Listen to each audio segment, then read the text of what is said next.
네, 여러분 반갑습니다. 요즘에는 먹고 마시는 식의 송년회가 아니라 어려운 이웃에게 온정의 손길을 전하는 나눔의 송년회를 보내는 회사들이 점차 늘어나고 있는데요. 이런 나눔의 문화가 정착하기까지 무려 40여 년 동안 건강하고 따뜻한 사회 만들기에 앞장서고 있는 분이 있습니다. 종교인이자 사회운동가인 송경용 신부님을 만나서 이야기를 나눠보도록 하겠습니다. 신부님, 안녕하세요. 예, 반갑습니다. 네, 반갑습니다. 예. 네, 성탄절을 앞두고 있고 또 연말이라 부쩍 바쁠 것 같은데 어떠신가요? 예, 올해 들어 더욱 바쁘네요. 늘 네. 해마다 이제 이맘때 되면 평소 같이 만나고 생활하는 어려운 분들도 네네. 을에 만나지만 올해는 유난히 지금 사건이 많아서요. 그런 사건의 현장 또 빈소 다니고 유족들 만나고 네. 또 그분들을 돕는 또 활동가들과 이야기 나누고 그러느라고 더욱 또 바쁘게 되었습니다. 네. 그 바쁜 와중에도 저희 프로그램에 참여해 주셔서 감사합니다. 예, 이렇게 초대해 주셔서 고맙습니다. 네. 그 신부님께서는 중학교까지 전주에서 생활하시다가 이제 서울로 예, 이사를 하게 되셨죠. 예, 네. 맞습니다. 그러고 나서 쭉 이제 타향살이를 하셨는데 어떻게 고향은 자주 방문하시는 편인가요? 뭐 자주는 못 오고요. 네. 최근 들어서 가끔 1년에 한 서너 차례씩 이렇게 오게 되었습니다. 네. 지금 맡고 계시는 직책이 상당히 많죠. 예. 저희가 이제 사전 조사를 하는데 여러 군데에서 이렇게 자료 조사를 하다 보니까 굉장히 어렵더라고요. 예, 맞아요. 소개를 좀 해주시면 어떨까요? 저도 뭐 한 번에 다 나오질 않는데 우선 이제 뭐 종교인이니까 네. 걷는 교회라고 네. 건물이 없는 이제 어려운 분들 또 사건 현장이라든지 이런데 이렇게 찾아다니는 그런 네. 걷는 교회를 하고 있고요. 네네. 그다음에 나눔과 미래라고 또 사회복지 주로 하는 법인 하고 맡고 있고요. 네. 그다음에 이제 우리 사회 어려운 분들 또 인권 문제, 환경 문제, 노동 문제 이런 데서 정말 헌신하면서 살아가는 우리 활동가들의 예. 조직이 있습니다. 상조 공제회가 있는데 예. 그 동행이라고 거기 또 이사장 맡고 있고요. 네. 그다음에 이제 최근에 지금 김용균 군 태안화력 그 예. 사건도 났고 또 엊그제 우리 고등학생들 아주 비극적인 사건도 났죠. 네네.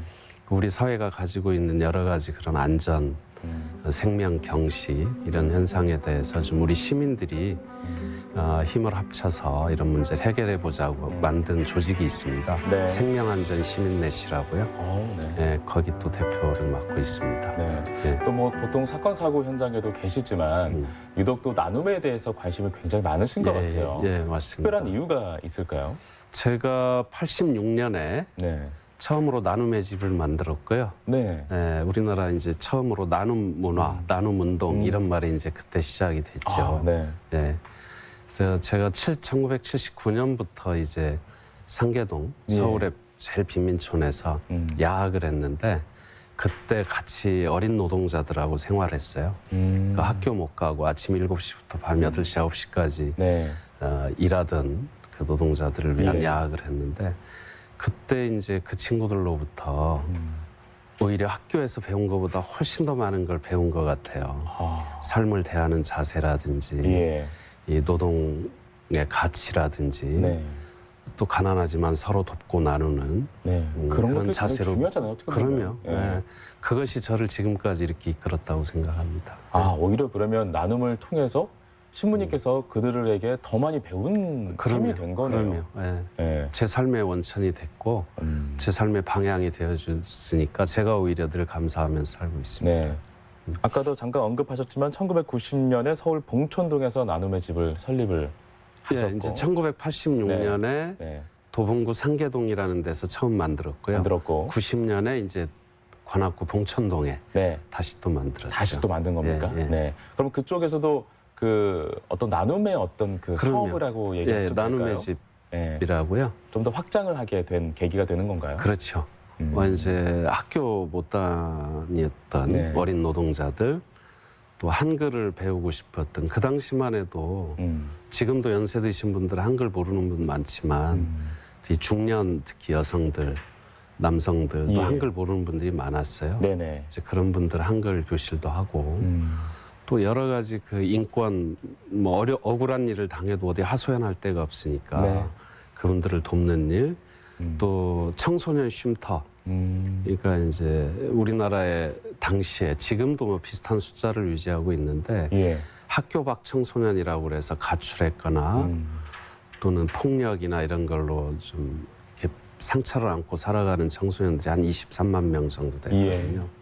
이제 그런 아이들을 보호할 수 있는 청소년 쉼터, 네. 또 장애인들의 자립 작업장, 그다음에 또 이제 그 당시에는 이 강제 철거 재개발이라고 하는 예. 명목으로 이게 많이 진행이 돼서 이 가난한 사람들이 대책 없이 쫓겨나기도 했거든요. 네네. 이제 그런 사람들과 함께 대책을 마련하는 활동 뭐 이런 걸 했죠.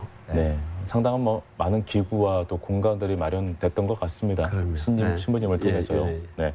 또 사회적 기업의 초창기 모델이라고 할 수 있는 나래건설. 예. 또 이야기를 빼놓을 수는 없습니다. 예. 네. 처음에는 전문 경영인이 없어서 상당히 좀 어려웠던 시절이 있었다면서요. 그럼요. 예. 많이 어려웠고 네. 제가 지금도 어디 가서 늘 그래요. 나래건설뿐만 아니라 네. 이제 나래건설은 건설 노동자들하고 했고 그렇죠. 나는 물산이라고 또 봉제 노동자들하고 했고 네네. 또 기술이 없는 분들하고는 청소회사, 푸른 환경이라고 만들었고요. 네. 여러 가지를 만들었는데 제가 다 망했어요. 그래서 제가 어디 가서 늘 이야기할 때 제가 우리나라 사회적 기업 협동조합 제일 많이 망한 사람이다 이런 얘기를 하는데 이제 네. 어려운 사람들이 먹고 살 길이 없었잖아요. 당시에 이제 산업 구조 조정이라고 그래서 그 뭡니까 노동 집약적 산업이 다 외국으로 진출하면서 네. 이분들이 순식간에 직업을 잃게 됐거든요. 맞아요.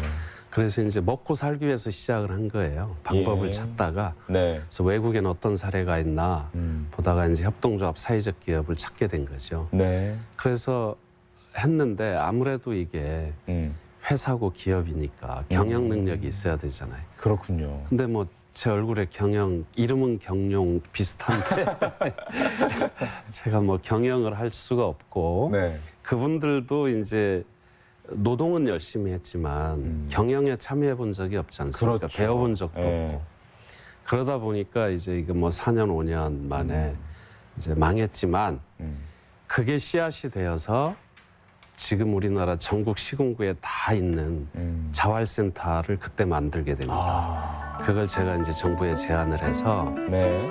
이걸 해보니 가능성이 있다. 빈곤 대책으로서의 협동조합 운동. 이걸 제가 제안을 하게 해서 네.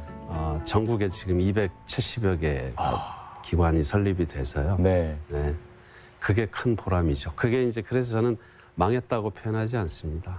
늘 어딘가 씨앗이 묻혀 있다가 이게 다시 살아났다. 네. 그래서 세상에 망하는 일은 없다. 이렇게 생각합니다. 네. 네. 그래도 빚은 좀 많이. 그건 이제 뭐 다 가난한 분들이니까 네. 사업을 하다 보면 아무래도 네, 네. 경영상의 어려움이 닥치면 네네. 재정적 어려움이 생기죠. 네네. 그걸 이제 제가 다 떠안고 네. 지금도 그렇게 살고 있습니다. 아니 그래도 뭐 성과가 아예 없었던 건 아니네요. 오히려 아니, 그렇게 그럼요. 이제 네, 그런 과정들을 겪고 나서 봐봐라. 이렇게 어려움이 있지만 반드시 이 사람들을 도울 수 있는 시스템이 존재한다. 라는 맞습니다. 것을 만천하에 알린 거잖아요. 네, 그래서 좀 더 말씀드리면 그때 그게 씨앗이 되어서 IMF 때 그 소위 사회적 일자리 정책이 만들어집니다. 그 전에는 이제 생활보호 대상자들 네. 공공근로만 있었는데 네네. 이걸 이제 실업 대책의 일환으로 이 자활센터의 경험을 어허. 빌려서 예. 정부 정책으로 사회적 일자리 정책이 만들어지고요. 네네. 우리나라 최초로 그 안에서 사회적 기업이 생겨납니다. 그래서 현재 사회적 기업의 모짜리 역할을 또 하게 되죠. 그래서 지금은 그 자활센터에서 만든 사회적 기업이 거의 뭐 천여 개 이루고 있습니다. 네. 그리고 또 하나 아주 중요한 역사가 있는데요. 네네. 그게 모태가 돼서 국민기초생활보장법이라고 하는 우리나라 사회보장제도의 네. 근간이 되는 그 그래요? 운동을 시작할 수 있었습니다. 예. 그렇습니까? 네, 그래서 그게 저는 뭐 아주 소중한 저는 씨앗이었다고 제 개인적으로는 여러 가지 빚도 지고 힘든 시간이었지만 굉장히 이게 큰 보람으로 네. 생각하고 있습니다. 엄청난 씨앗을 품고 계셨던 것 같습니다. 네. 네. 네. 사단법인 나눔과 미래도 이 신부님이 운영하던 노숙인 쉼터를 모태로 출발을 했다고 맞습니다. 들었습니다. 네. 네. 제가 저 IMF 시기에 우리 봉천동에 사는 가난한 분들이 갑자기 사라졌어요. 그래서 어디 갔나 하고 찾다 보니 서울역 앞에 노숙인으로 어허. 계시는 거예요. 예. 그래서 제가 거기 가서 한 3박 4일을 같이 지냈습니다. 그러니까 신문지 깔고 덮고 자면서 그들의 이야기를 좀 더 가까이서 듣기 위해서. 예. 그리고 가서 깜짝 놀랐죠. 수천 명의 노숙인들이 거기 있었던 거죠. 그래서 제가 이제 그때 노숙인 대책위원장을 맡게 됩니다. 예. 그러니까 민과 관, 그러니까 시민사회단체, 종교계, 노동계, 여성계, 그다음에 복지부, 뭐 노동부, 또 정부에 제안해서 그 대책위원회를 만들어서 제가 위원장을 맡게 예. 돼서요. 쉼터를 만들게 되죠. 그리고 이제 급식소, 또 자활 대책 이런 걸 네. 만들면서 그게 이제 발전해서 그때 함께 일했던, 예. 함께 고생했던 그 친구들이 나눔과 미래를 만들자. 아. 이걸 지속적으로 하자. 예. 그래서 단순히 응급 이 구호뿐만 아니라 예. 지속 가능한 어떤 복지 지원 체계를 만들어 봅시다. 제안을 해서 그 나눔과 미래를 시작하게 됐습니다. 그러면 사단법인 나눔과 미래에서 주로 하는 일은 어쨌든 그분들의 건강이라든지 그 부분을 챙기면서 나중에 그분들이 재취업을 또 할 수 있는 그러면, 과정까지도 이렇게 교육하기도 그러면. 하는 건가요? 예, 우선 이제 처음에는 급식소, 예. 그다음에 그분들이 머물 수 있는 쉼터 예. 이걸로 시작을 했다가 아예 그 정부와 이야기를 해서 제도를 만들어냅니다. 이분들이 2년이고 3년이고 안정적으로 살 수 있는 나눔주택이라고 하는 제도를 만들어내고요. 예. 그러니까 임대주택이죠. 그리고 이분들이 거기에 거주하는 조건이 이분들이 성실하게 노동을 해서 통장을 만들어서 네. 일종의 우리는 이제 독립선언이라고 그러는데 네. 독립선언을 할 준비, 자립준비를 허허. 시키는 거죠. 그러면 이분들이 일할 자리가 있어야 되잖아요. 맞습니다. 그래서 이제 집수리 사업단이라든지 사회적 기업 형태로 또 만들어내고요. 예, 그런 일을 하고 있고 그다음에 이분들이 나중에 나갔을 때 네. 독립해서 살 수 있도록 사회주택을 또 짓고 있습니다. 네. 그래서 이제 지금 사회주택은 좀 나눔과 미래에서 처음으로 이게 우리나라에 제안을 하고 시작을 한 데거든요. 예. 그래서 사회주택은 지금 굉장히 영역이 커져 있습니다. 네. 사회주택을 직접 지을 뿐만 아니고 사회주택을 사업하는 그런 사회적 기업을 지원하는 기금도 따로 지금 운영을 하고 있습니다. 네. 어찌됐든 뭐 그분들을 끝까지 예. 책임지고 함께 더불어 살아가는 사회를 만들고 계시는 것 같습니다. 예. 네. 외국 아이들을 위한 나눔 활동도 하고 계신다는데요. 예. 저 지금 어디까지 나눔 활동을 하고 계시는지 감이 안 잡힙니다. 네. 그 일단 눈에 보이면 네. 만나면 어려운 분들을 만나면 이렇게 외면하기가 힘들잖아요. 그래서 제가 이제 영국에 살 때, 네. 영국에 있을 때 파키스탄, 인도, 또 방글라데시, 또 아프리카에서 온 친구들하고 같이 생활했어요. 예. 근데 이 친구들의 이야기를 들어보니까 제가 한국에서 살면서 고생했다고 생각했는데 그건 아무것도 아니더라고요. 그래서 너무 충격을 많이 받아서 예. 제가 이제 직접 가봤죠. 그리고 초대도 하고. 그래서 뭔가 좀 해야 되겠다. 그래서 그 친구들도 와서 보고 자기네 나라에서 나눔의 집을 하고 싶다. 그래서 이제 그때서부터 시작이 된 거죠. 처음에는 이제 인도 산골에 산족이라고 하는데 네네. 그 집도 절도 없이 그냥 산에서 사는 아이들 한 700~800명을 위한 그 화장실, 위생시설을 만들어주는. 그런 것도 전혀 없었던. 전혀 없었죠. 왜냐하면 이제 곳이었습니까? 예. 콜레라나 이런 전염병의 원인이 예. 물을 마시는데 네. 그게 이제 위생이 안 좋으니까 정수가 되지 않은 물을 그냥 먹는 마시니까요. 거죠. 예. 네, 그래서 이제 그거부터 시작해서 공부를 해야 어쨌든 네. 새로운 길을 찾잖아요. 그렇죠. 그래서 이제 학교를 지었죠. 기숙학교를. 어허. 그러니까 불가촉 천민이라고 불리는 예. 난리씨라고 하는데 길거리 네. 사는 아이들. 그래서 지금 한 120명 정도 기숙학교를 지어서 거기서 먹고 자고 공부하면서 선생님들하고. 그다음에 파키스탄에서 온 친구는 이제 샤인스쿨이라고 그래서 해처럼 빛나라 해서 이제 샤인. 예. 네. 그래서 파키스탄의 제일 빈민촌에 한 150명 정도 아이들을 교육시키고 돌보고 하고 있습니다. 네. 자, 이제 교회라는 이름을 달지 않고 이 걷는 교회라고 스스로 이름을 붙이면서 이제 사람들을 만나는 교회를 몸소 실천하고 계십니다. 어떤 취지, 어떤 목적이 있을까요? 그래서 이제 걷는 교회도 교회죠. 우리가 교회 그러면 이제 일반적으로 건물, 그렇죠. 어떤 구조 이런 걸 생각을 하는데 원래 사람들이 모이고. 근데 교회라는 원래 뜻은 이제 두 사람만 모이면 그게 교회다라고 하는 원 의미가 있어요. 교회라는 원 의미가. 그래서 사람이 중심이죠. 백성이라는 말이고요. 교회라는 것은. 그래서 교회의 참 뜻이 사람이기 때문에 저는 그걸 좀 이렇게 회복하고 싶었고요. 저도 교회 이 구조화된 교회, 제도 교회에서 오래 일했잖아요. 이제 그러면서 이 정말 이 사람 중심, 정말 백성이 중심인 교회를 정말 한번 해보고 싶었어요. 그다음에 또 하나는 최근에 우리나라가 뭐 다 아시다시피 교회가 또 종교가 보여주는 모습이 너무 좋지 않은 모습들이 많지 않습니까? 그 중에서도 대표적인 게 물질에 사로잡힌. 그러니까 물질을 초월하라고 가르쳐야 되는 종교가 가장 이 물질에 포획되고 그것 때문에 분쟁이 일어나는 이런 것을 벗어나기 위해서는 그거 자체를 소유하지 않는 것, 그것에 매이지 않고 사람이 중심이라면 사람 곁으로 사람들 생활 속으로 가는 것. 그것이 올바른 교회겠다. 그래서 그거를 해보자. 이렇게 해서 시작한 거죠. 다행히 이제 뜻을 같이 하는 분들이 있어서. 그렇습니까?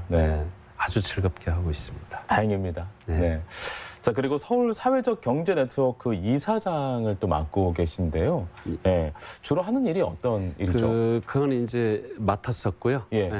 그다음에 이제 그걸 통해서 또 국제사회적 경제 협의체라고 하는 조직도 만들었는데 그건 주로 사회적 경제라고 하면 사회적 기업 우리가 잘 아는 협동조합, 마을 기업, 자활 기업, 사회적 금융 뭐 이런 걸 통칭해서 사회적 경제라고 하거든요. 이제 그런 조직들을 돕고 또 민과 관이 함께 협업할 수 있도록 거버넌스 구조도 만들고 또 이것을 발전시키기 위한 정책과 제도도 만들고 이런 활동들을 합니다. 그게 이제 국제 사회적 경제 포럼으로 이렇게 확장이 된 거고 거기 이제 그럼 공동 의장을 맡고 계신 거죠. 올해 4월에 개최된 포럼에서 그 사회적 경제와 사회적 가치, 의미와 전망이라는 주제로 강연을 또 하셨다고 들었습니다. 그래서 잠깐 내용을 좀 소개해 주실 수 있을까요? 최근에 이제 이 사회적 가치라고 하는 게 사회적 경제는 이제 꽤 오래전 한 10여 년 전부터 이렇게 많이 알게 됐는데 최근에 이제 사회적 가치라고 하는 개념이 새로 이렇게 많이 알려지게 됐죠. 이거는 이제 지금 최근에 우리가 이 안전사고를 보면서 이 사고가 왜 나게 됐는가. 이거는 우리가 보편적으로 추구해야 될 예를 들어서 생명에 대한 존중, 인권, 노동의 가치, 뭐 환경적 가치 이런 것보다는 돈을 더 중시하기 때문에 사람을 수단화시키고 위험한 줄 알면서도 거기에 적은 인원으로 강도 높은 노동을 시키면서 안전사고들이 많이 나잖아요. 그래서 이제는 좀 그런 어떤 물질 중심, 물신적인 가치관에서 사회적 가치를 추구하는 사회로 좀 바꿔나가자. 이것 때문에 이제 사회적 가치 기본법이라고 하는 것도 저희가 제안해서 발의가 되어 있고요. 그래서 우리나라의 사회 운영 원리를 정치, 경제, 사회 모든 분야의 모든 원리, 기본 원리를 사회적 가치를 중심으로 좀 운영해보자. 그렇게 바꿔보자. 해서 사회적 가치라고 하는 것을 그럼 어떻게 실현할 거냐. 그거를 이제 경제 영역에서는 사회적 경제가 이미 사회적 가치를 담고 있는 거니까 이 사회적 가치를 사회적 경제 방식으로 실현해보자. 이제 이런 내용이죠. 어쨌든 뭐 우리 사회가 어떤 인간주의 철학과 생명 철학이 좀 부재하다라는 것에서부터 출발하신 것 같습니다. 세월호 사건도 그렇고요. 스텔라 데이지오 사건도 그렇고 안타깝죠. 네. 워낙 지금도 뭐 많은 사업을 하고 계십니다. 나눔을 또 이렇게 또 하고 있는 사업들이 굉장히 많으신데 앞으로도 추진하고 싶은 사업이 있습니까? 더. 예, 이미 이제 추진하고 있는 게 있는데요. 네. 하나가 이제 사회적 경제와 관련된 사회적 가치와 관련된 네. 그래서 이게 이제 사회가치 연대 기금이라고 1월 23일 날 출범식을 합니다. 네. 거기 제가 이제 이사장을 맡게 또 되거든요. 이사장까지 맡고 계십니까? 이거는 이제 민간이 사회적 경제 전국의 사회적 경제 조직들 네네. 그다음에 정부가 함께 하는 조직입니다. 이거는 이제 우리나라 금융이 이 오히려 어려운 사람들에겐 문턱이 더 높고 예. 또 사회적 가치를 추구하는 이 조직 기업에게는 예. 아직 문턱이 높거든요. 예, 예. 그래서 이런 거를 전문적으로 지원하는 일종의 이제 금융 시스템을 정부와 민간이 함께 만듭니다. 네. 그게 이제 1월 23일 날 출범을 하고요. 그다음에 두 번째는 제가 나눔과 관련해서 네. 제가 올해 한 뭐 30년 이상 40년 가까이 하다 보니 네네. 정말 긴급하게 이렇게 돈이 필요한 사람들이 많아요. 지금도 연간 저에게 100명 이상이 막 찾아오거든요. 예. 오늘도 지금 뭐 해결을 해줘야 됩니다. 이 방송 그렇습니까? 끝나면. 네. 근데 조금만 도와주면 그 어려움을 해결할 수 있고 예. 정말 그 당사자들에겐 죽을 것 같은 고통이죠. 그 시간이. 예. 그래서 그걸 긴급하게 해결해주는 기금을 하나 만들자. 그래서 제가 거꾸로 타는 보일러에서 네. 힌트를 얻어서 우리 인생을 좀 거꾸로 태워보자. 네. 그러니까 저 세대, 55세 이상 60대 된 이 세대는 네. 제가 농담으로 당군 이래 가장 많은 자산을 축적한 세대니까 여기에서 내 것 좀 덜어내도 우리 인생 아무 문제 없다 사는데 그러니 이 돈을 좀 내라. 내든지 빌려주면 예. 이게 거꾸로 타는 보일러처럼 네. 이자를 주는 게 아니라 네. 차감이 된다. 여기서 해마다 10%씩. 오. 이자가 마이너스로 획기적인데요? 예, 네. 마이너스 10%씩. 그거 없어도 우리 산다. 음. 근데 이거 없어서 죽을 것 같은 고통을 겪는 친구들이 있다. 특히 젊은 세대들. 이 세대들에게 주자. 빌려주자. 예. 그리고 이 사람들도 그 어려움을 해결하면 다시 여기에 기여를 해서 그래서 제가 이거를 선순환 펀드, Virtuous Cycle 펀드라고 이름을 지었고 앞에다가 예. 사마리탄이라는 이름을 붙였습니다. 네. 우리 사마리아인이 이름이 없지 않습니까? 네네. 그냥 지나가는 선한 사마리아인이 맞아요. 쓰러져 있는 사람을 아무 조건 없이 네. 데리고 여관에 가서 자기 돈으로 다 도와줬지 않습니까? 예, 예. 그래서 사마리탄 Virtuous Cycle 펀드라고 이것도 이제 1월 말에 네. 제가 출범을 시킵니다. 네.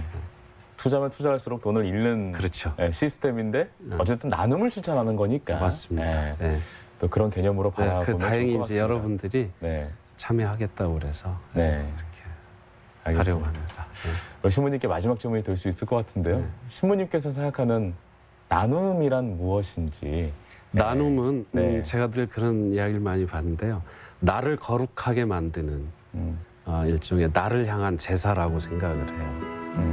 그러니까 우리가 제사를 지내지 않습니까? 벽을 네네. 향해서 절을 하고 그거는 이제 그 감사의 행위이기도 하고 기념의 행위이기도 하고 그 순간에 우리가 한 존재로서 또 거룩함을 느끼잖아요. 자기 존재의 의미도 느끼고. 그러니까 나눔은 그런 거라고 생각을 합니다. 내가 존재하는 것에 대해서 감사하고 예. 그다음에 내 안에 있는 여러 가지 이 선하지 않은 것들을 선한 행위를 통해서 정화시키고 그러면서 관계를 회복하고 내 존재 자체를 좀 더 이렇게 고양시키는 예. 그런 저는 행위라고 생각을 해요. 단순히 그냥 물질을 나누는 것이 아니라 네네. 그걸 통해서 나도 거룩하게 되고 내가 손길을 내밀어서 함께 일어나는 사람도 예. 다시 그렇게 거룩한 존재로 다시 살아갈 수 있도록 하는 저는 그런 행위라고 생각을 합니다. 네, 알겠습니다. 네, 오늘 뭐 신부님 한 분을 모시고 그 대화를 했지만 나중에는 정말 신부님만큼이나 이렇게 나눔을 생각하고 사회적으로 많이 활동하는 활동가들이 많이 탄생하길 예. 바라봅니다. 많이 있습니다. 네, 아프지 마시고요. 예, 고맙습니다. 오늘 말씀 고맙습니다. 예, 감사합니다.